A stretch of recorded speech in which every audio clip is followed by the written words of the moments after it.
আলিহি ওয়া আসহাবিহি আজমাইন। উপস্থিত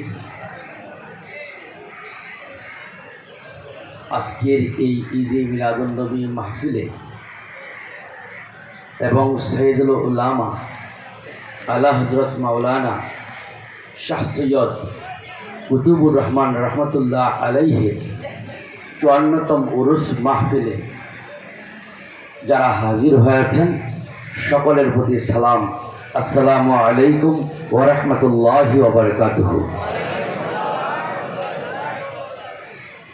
আপনারা জানেন দেশের প্রতিকূলতার অবস্থা, এরপরেও আপনারা যে সুন্দরভাবে এখানে হাজির হয়েছেন, আপনাদের সকলকে আমি ধন্যবাদ জানাই। আসলে আজকে যখন এখানে সামনে বসি তখন এক সময়ের কথা মনে হয়, যখন আমি গালেব এখানে তো বসা দূরের কথা, ওই বারান্দায় বসতাম অনেক দূরে, আর আজকে আমি সামনে বসি। এটা কি আমার জন্য রেড সিগন্যাল না? রেড সিগন্যাল বুঝেন? মানে আপনি অমরুদ বুঝছেন, বলা যায় না কোনটা আগে কোনটা পরে। আপনাদের সাথে আজকে আমার কিছু কথা বলতে হয়। আপনারা জানেন এদেশে বিভিন্ন প্রকারের মৌলভী সাহেব রয়েছেন, যারা বিভিন্ন মাসালা মাসাইল সমাজে সাব্যস্ত করে। আমি এবার ৬টি বিষয়ে লিখেছি, ৬ সমস্যার সমাধান, একখানা কিতাব লিখেছি। সেটার মধ্যে একখানা মাসালা হলো কি জানেন? একটা সমাজ আছে না, এক প্রকৃতির আলেম আছে না, যারা বলে মাখরাজ অনুযায়ী যদি শব্দ উচ্চারণ না হয় নামাজ হবে না, বলে না? তারা ভুল মাসালা বলে। মাখরাজ উচ্চারণ ছাড়া নামাজ হবে, কোনো প্রকারের সন্দেহ নাই। মনে রাখবেন, আপনারা নামাজ পড়বেন, ঠিক আছে? আপনারা যদি মনে করেন যে আমাদের সূরা কালাম যেন হয় না, আমরা নামাজ পড়বো না, তাহলে হবে? আপনারা নামাজ পড়বেন। ইন্নাল্লাহা আলা কুল্লি শাইইন কাদির, এই আয়াতের তাফসীর আমি দেখেছি। একজন মৌলভী সাহেব ব্যাখ্যা দিয়েছেন যে আল্লাহ মিথ্যা কথা বলতে পারেন, নাউযুবিল্লাহি মিন যালিক। আমি তাফসীর টানতে যাই, সেখানে আমি উল্লেখ করেছি যে একজন বলেছেন আল্লাহ অপকর্মও করতে পারেন, নাউযুবিল্লাহি মিন যালিক। সুতরাং এরকম কথা, এরকম মত পোষণ করা, সে কি হবে? কাফের, তাতে কোনো সন্দেহ নাই। এইভাবে ৬খানা মাসালা উপস্থাপন করেছি।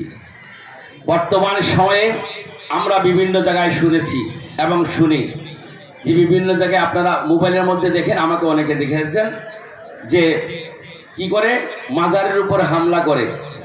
তা আমি জিজ্ঞাসা করি সবাইকে, কেন? ও সেখানে শিরিক বেদাত এই সেই হয়। মুরব্বীরা এখানে উপস্থিত, ওনাদের সামনে অনেক কথা বলা যায় না, তারপরেও বলে না পারছি না। একজন মুরব্বী আমাকে রুমে বলতেছেন যে মাছি বসছে নাকের মধ্যে, মাছি তো ময়লার মধ্যেও বসে, পচা গান্ধার মধ্যে বসে, আপনার নাকেও বসছে। এখন কি আপনি নাক ফেলে দিবেন নাকি মাছি দৌড়াই দিবেন? বলেন তো কি করবেন? আচ্ছা, মাজারের মধ্যে এই হচ্ছে সেই হচ্ছে, আমরা তো কোনো চিন্তা দেখি না এরকম হইতে। উপস্থিতি, আপনারা কি জানেন অনেক মাদ্রাসার মধ্যে বলাৎকার হয়? বলাৎকার কি বুঝেন? পুরুষে মহিলা যদি অপকর্ম করে সেটা জেনা হয়, আর পুরুষে যখন মেলামেশা করে সেটা কি হয়? বলাৎকার হয়। অনেক মাদ্রাসার মধ্যে বলাৎকার হচ্ছে, তাহলে সেই মাদ্রাসাগুলো কি রাখা উচিত না এগুলোকে শেষ করে দেওয়া উচিত? আমরা কি এগুলা করতেছি? আমরা কি করি? ওই প্রতিষ্ঠানের মৌলভী সাহেবকে হাবের সাথে বের করে দেই, ঠিক না? কি করতে হবে?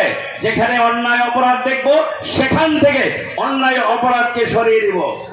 মাজার জিয়ারত বন্ধ করা যাবে না, আলী আল্লাহ গণের দরবার বন্ধ করা যাবে না, সেখানে উপস্থিত হবে মাজার শায়রুল্লাহ, আল্লাহর নিদর্শন।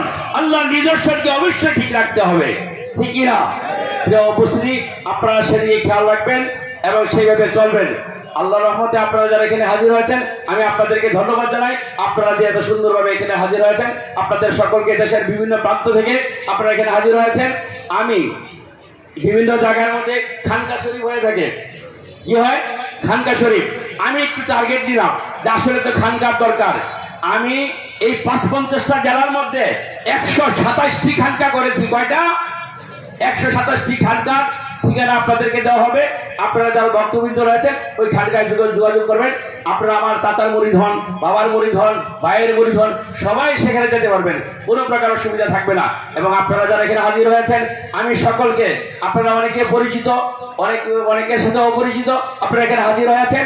আমি আপনাদের সকলকে তাবারুকের জন্য দাওয়াত দিচ্ছি।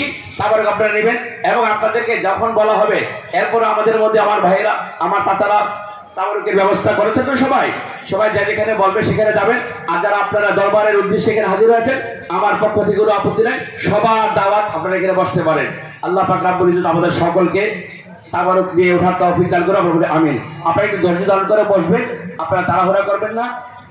আমরা 6টার মধ্যে ইনশাআল্লাহ হয়ে যাবে। মনে যাক, সবাই নবীজিকে একটু দাঁড়িয়ে সালাম দেন। ইয়া নবী সালামু আলাইকা, ইয়া রাসূল সালামু আলাইকা, ইয়া হাবিব সালামু আলাইকা, সালাওয়াতুল্লাহ আলাইকা, আশরাকাল বদর।